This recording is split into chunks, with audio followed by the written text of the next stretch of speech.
जय श्री कृष्ण दोस्तों, राधे राधे। कैसे हैं आप सब।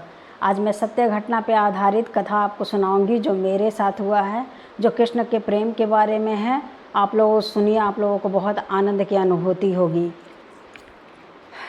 मेरी शादी को कुछ दिन हुए थे। फिर जब मैं अपने मायके से ससुराल आ रही थी ना, तो मेरी माँ ने एक कान्हा जी मुझे गिफ्ट किया था, और बहुत छोटे से बहुत प्यारे से कान्हा जी थे। और जब मैं यहाँ पर आई शादी के बाद उन्हें लेकर, तो घर के कामों में और ऐसी ज़िंदगी थी कि शादी के बाद आप जानते ही हैं कि कैसा माहौल रहता है। सो मैं घर के काम धाम के आगे उनकी सेवा कर नहीं पाती थी अच्छे से। तो क्या हुआ था ना कि घर के एक कोने में अलमीरा था, तो हम लोग का जो ठाकुर घर है, पूजा घर, वो अलग था। उसमें तो पूजा होता ही था और सब देवी देवता की, लेकिन ये जो कान्हा जी मैं लेकर के आई ना, उसको मैं स्लिप रेक पर रख दी थी। और जैसे घर में रोज़ पूजा होता तो उन्हें भी जाकर सुबह शाम रोज़ धूप अगरबत्ती दिखा दिया करती थी वहीं पे। लेकिन उस टाइम तक मैं कान्हा जी को पूजा घर में नहीं लाई थी, और ऐसे ही बहुत दिन तक चलता रहा। वैसे ही कान्हा जी बेचारे वैसे ही रेक पर बैठे रहें। और फिर जैसे कुछ दिन बीता, बच्चे धीरे धीरे बड़े होते गए, तो एक दो जन जैसे हम मुझसे मिलने आते हैं और बोलते कि सो कान्हा जी को आप घर में रखे हैं। तो हम बोले हाँ, तो क्या हुआ।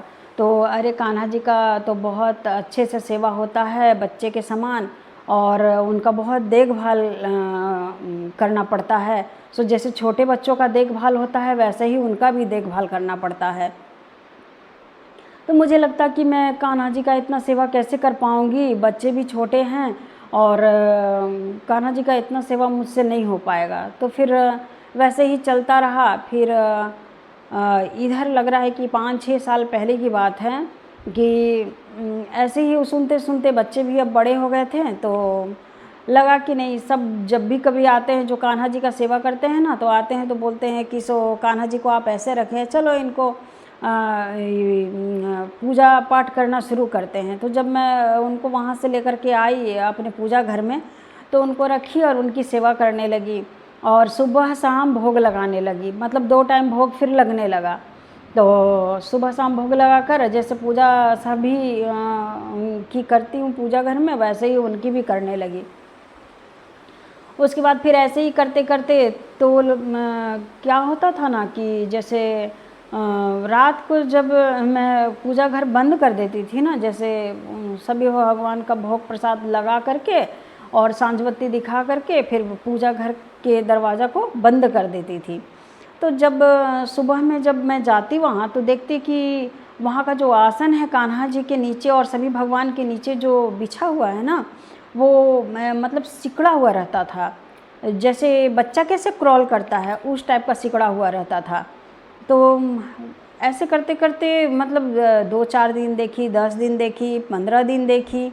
उसके बाद रोज़ ऐसा हो जाया करता था। रोज़ दिन सुबह में देखती थी तो आसन ऐसे सिकुड़ा हुआ रहता था।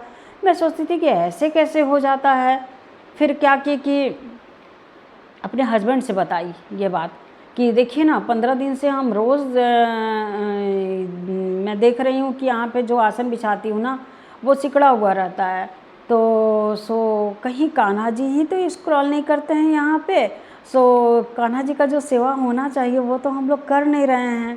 तो ठीक है, उनके लिए कुछ करते हैं हम लोग, छोटा सा उनके लिए पलंग बना देते हैं। तो ख़रीद के ले आते हैं। पहले ख़रीदने की बात हुई, ख़रीद के ले आते हैं। तो मेरे हस्बैंड का क्या स्वभाव है ना कि जब भी आप उनसे कुछ काम बोलिएगा ना, तो फटाफट घर में वो खुद बनाने लगते हैं।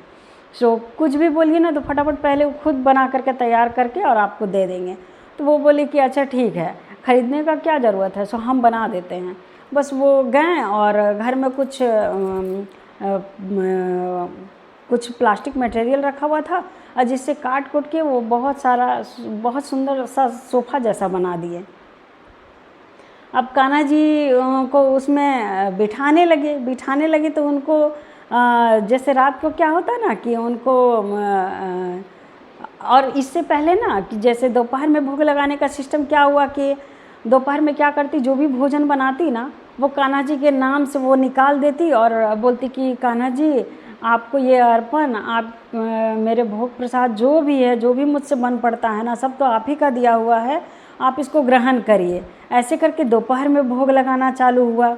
उसके बाद फिर शाम को तो लगता ही था भोग, तो सुबह दोपहर शाम का भोग कंप्लीट हो गया।